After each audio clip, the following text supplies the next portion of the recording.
आप देख रहे हैं इंडिया टाउन न्यूज भारत की बात। नमस्कार, मैं हूं अजय सोनी और आप देखना शुरू कर चुके हैं आपका अपना channel India town news Bharat की बात।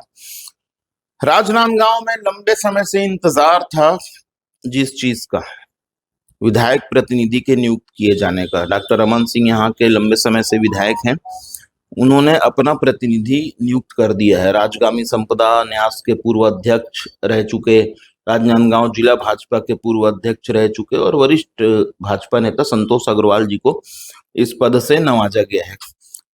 क्या कुछ उनकी योजनाएं हैं और क्या कुछ वो बेहतर कर सकते हैं विधायक प्रतिनिधि होने के नाते, इसलिए भी राजनांदगांव में ये बड़ी बात है, क्योंकि यह विधानसभा अध्यक्ष के क्षेत्र का मसला है। सीधे जुड़ेंगे संतोष अग्रवाल जी से, जानेंगे कि क्या कुछ वो कहते हैं।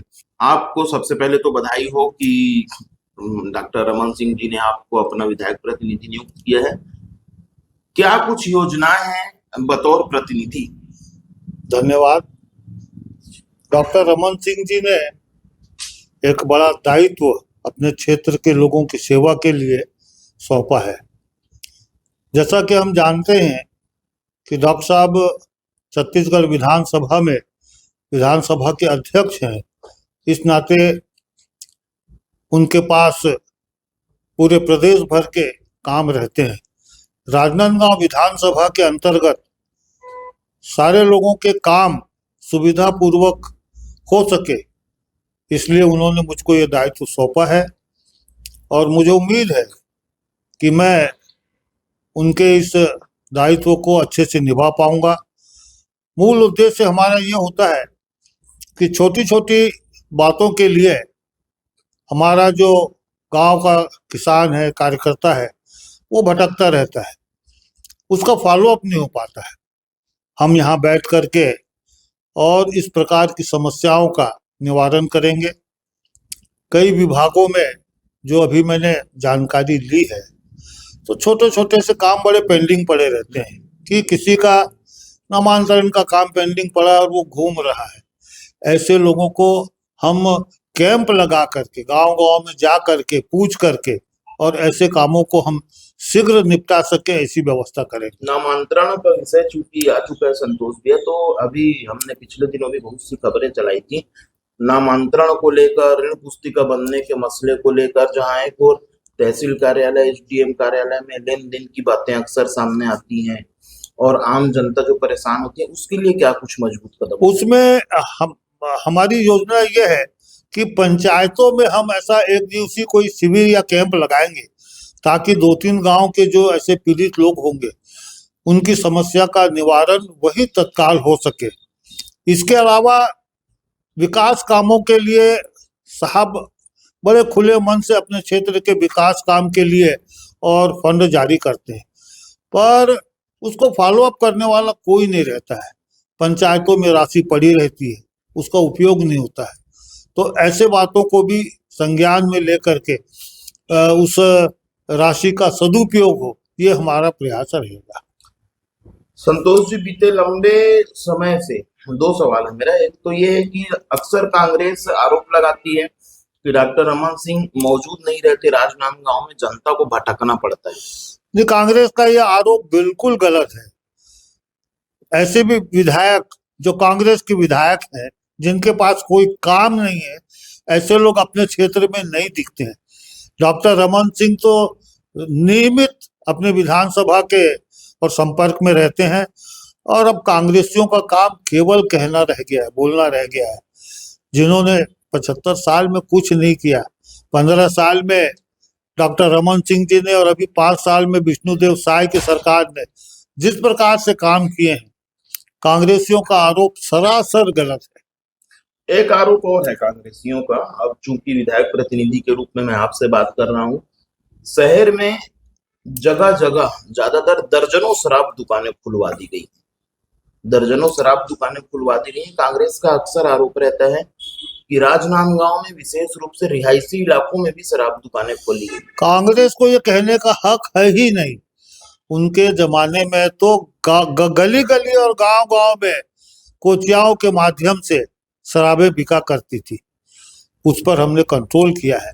और शहर में भी जो शराब दुकान व्यवस्थित कर रहे हैं वो रिहायशी इलाकों में नहीं है।